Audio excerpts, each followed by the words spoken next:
السلام عليكم، مرحبا بكم. نجيب طريقة تحضير خبز الباي. انا نروح المقادير. هنا عندي اول حاجه نحضروا الشربات. نحتاج كاس تاع السكر بجوج كيسان تاع الماء وطرونش تاع الليمون. نجيب كاسرونه، ندير كاس تاع السكر، ندير جوج كيسان تاع الماء،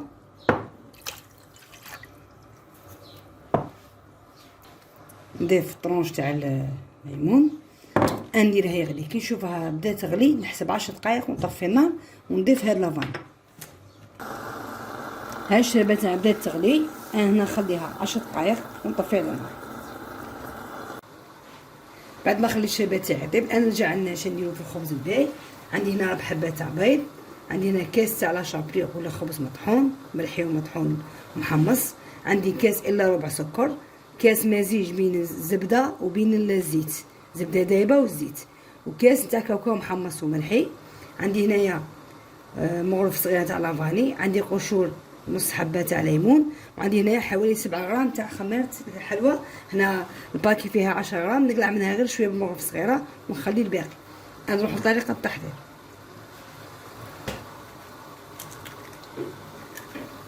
نضيف البيض،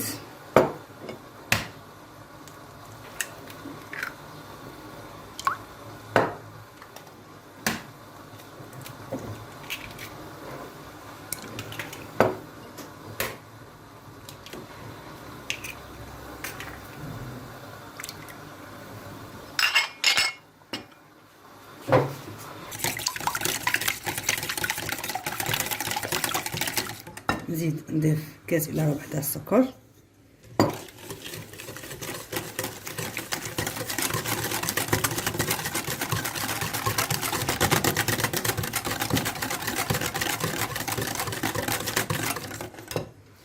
نضيف كاس تاع الزبده والزيت،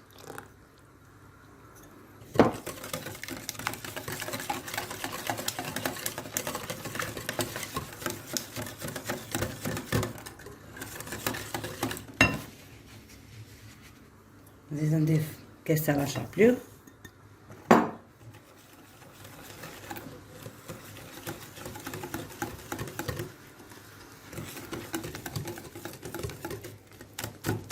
نضيف كاس تاع الكاوكاو،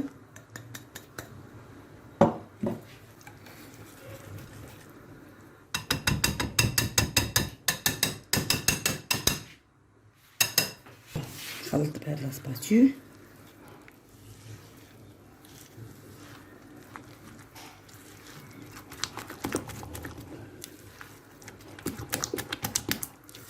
نزيد نضيف لافاني لو زيت،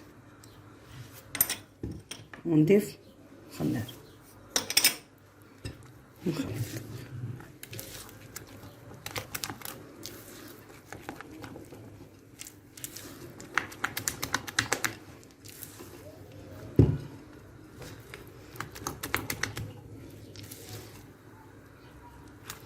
هاو خالي نتحصل عليه كيما راكم تشوفوا. نروح نجيب لي فيغي اللي بين نطيب فيهم. من بعد ما خلطت الخليط انا عندي هاد لي فيغي جيطابل كيما راكم تشوفوا نطيبوا فيهم. نعمر لي فيغين، انا ما نعمرهمش بزاف خاص نعرفوا بلي ثانيه فيها لا ليفور مع البيض.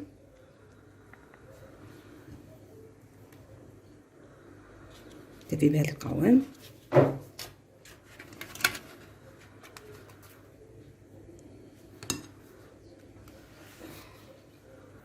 بعد ما طفيت على السيرو كما راكم تشوفوا غلالي، انا نضيف له شويه تاع لافاني ونخليه يبرد.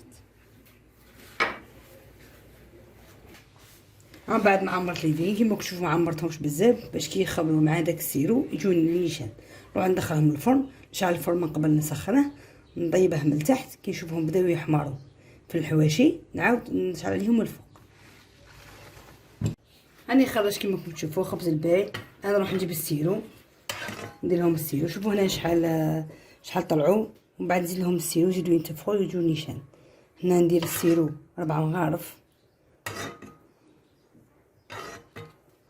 كل وحده 4 مغارف.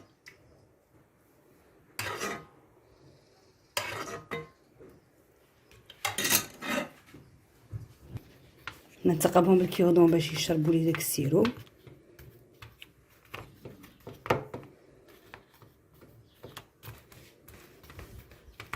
نخلي الخبز البايت تاعي يتشرب مليح ويبرد تماما، وبعد نشوفوه في صحن التقديم.